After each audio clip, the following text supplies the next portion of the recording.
l'indécence d'ailleurs de la part d'Emmanuel Macron de formuler la tribune qu'il avait faite dans 23 ou 24 pays, ou même peut-être les 27 pays de l'Union européenne, quelle indécence de le faire en Italie et de le faire en plein débat. Quand il vous dit « nous allons débattre », d'abord, je remets toujours en question cette méthode, cette méthodologie de débat, parce que s'il y avait une assemblée parlementaire qui représentait les Français, les débats auraient lieu à l'Assemblée et non pas dans la rue. Ça, c'est le premier point. Voilà pourquoi nous recommandons, bien sûr, une élection au mode de scrutin proportionnel pour que l'ensemble du peuple français soit représenté. Mais il va en Italie, il fait sa tribune en annonçant sa vision de l'Union européenne, qui est bien évidemment pas du tout la nôtre, mais donc en fait, il vous dit que les dés sont pipés. Parce que il vous dit il faut toujours plus d'immigration, par exemple, qui coûte extrêmement cher. Je le disais tout à l'heure, ça se monte à des milliards. Non mais on l'a bien compris. Vous l'accusez d'être européen finalement. Non, je l'accuse de... Il n'a jamais caché au soir de son élection de toute façon. De lancer un débat alors que son cap est déjà fixé.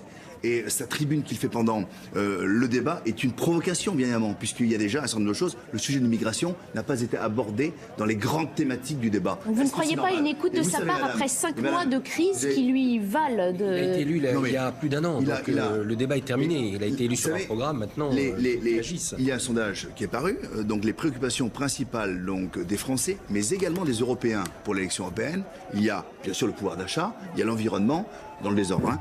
Et il y a la sécurité, et c'est le terrorisme islamique qui est bien sûr pointé du doigt, et l'immigration, d'accord ?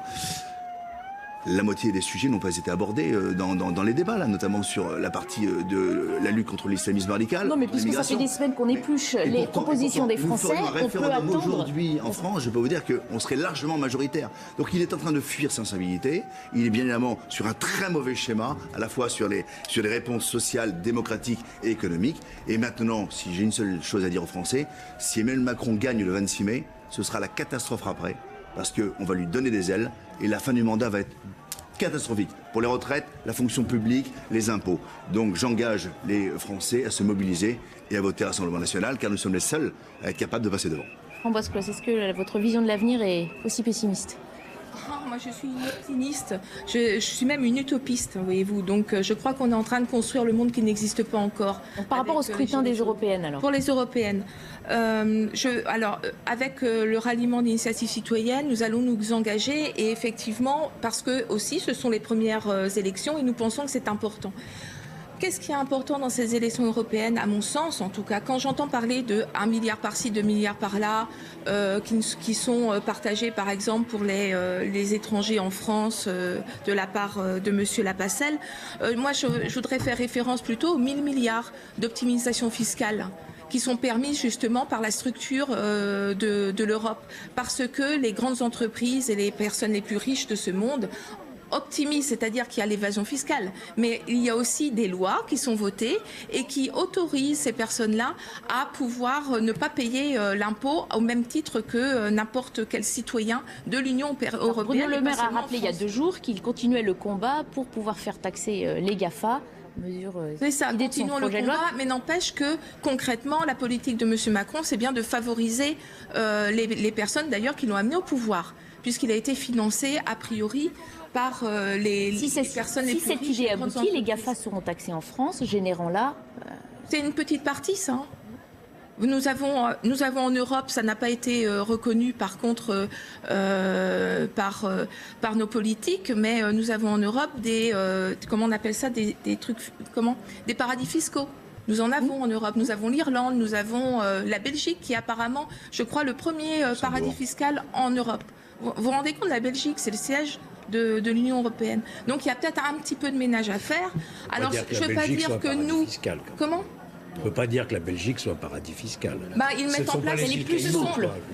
Mais c'est pas parce que... Il y a de l'optimisation fiscale, vous avez raison. Exactement. C'est différent du paradis. Ce que vous voulez dire, c'est qu'il y a des choses à régler en Europe. C'est certainement un paradis pour les entreprises les plus riches et les personnes les plus riches. Quand on parle de paradis fiscal, c'est vraiment de l'évasion fiscale. On parle d'évasion fiscale, très bien. On va jouer sur les mots. N'empêche que c'est 1000 milliards. C'est 1000 milliards. Et quand j'entends parler de 2 milliards par-ci, 3 milliards par-là, simplement qu'on ne peut pas augmenter les retraites en France, mais les milliards, ils sont là. Et c'est ça, pour lequel il va falloir, ou contre lequel il va falloir se prononcer le 26 mai pendant les... Eh ben, en tout cas, c'est un début. Et ce que j'attends en fait de la population, du peuple, des citoyens, c'est que peut-être ils fassent ce pari d'envoyer les Français à Bruxelles, d'élire les Français pour qu'ils soient représentés, qu'il y ait des employés, qu'il y ait des ouvriers.